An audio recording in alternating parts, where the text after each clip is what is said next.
पिछले 10 दिनों से मैं जेल के बाहर हूँ और मुझे बड़ी सुकून की नींद आ रही है। 6 महीने मैं जेल में रहा।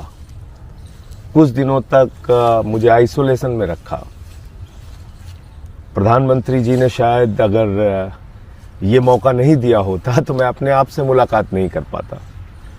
मैं उन तमाम महापुरुषों से मुलाकात नहीं कर पाता। मैं उन तमाम क्रांतिकारियों के साथ बातचीत नहीं कर पाता जिनके बारे में मैं सुनता था, कहानियां पढ़ता था। उनसे मेरी मुलाकात हुई, क्योंकि जब एकांत में आदमी होता है तो उसको बहुत कुछ सोचने समझने का, चिंतन करने का मौका मिलता है। मैंने नेल्सन मंडेला जी से मुलाकात की। क्या शानदार क्रांतिकारी जीवन था उनका। मैंने शहीद आजम भगत सिंह जी से मुलाकात की। 23 साल का एक नौजवान कैसे हिंदुस्तान की आज़ादी के लिए अपना सब कुछ न्यौछावर कर सकता है, ये जाना उनको पढ़कर। मैंने अशफाक उल्लाह जी से मुलाकात की। रोशन सिंह, राजेंद्र लहड़ी, राम प्रसाद बिस्मिल, पता नहीं कितने क्रांतिकारी जिनके बारे में पढ़ा, जाना, काला पानी के दस्तावेज पढ़े।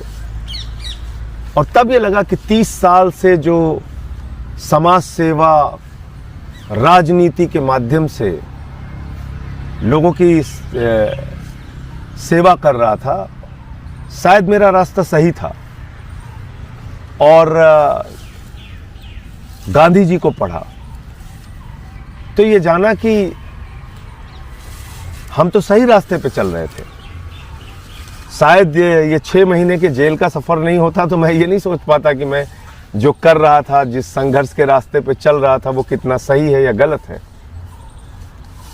तो मैं तो धन्यवाद देना चाहूँगा प्रधानमंत्री नरेंद्र मोदी जी का कि उन्होंने ये अवसर मुझे दिया अपने आप से बात करने का, अपने रास्ते को और मजबूत बनाने का।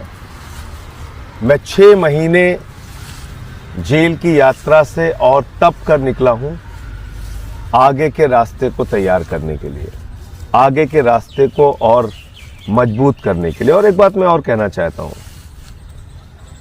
कि हो सकता है कि आज बहुत सारे माध्यम बिक गए हों, लेकिन इतिहास कभी नहीं बिकता। इतिहास में वही दर्ज होता है जो आप करते हैं। क्या सच है, क्या गलत है, ये लोग तय करेंगे।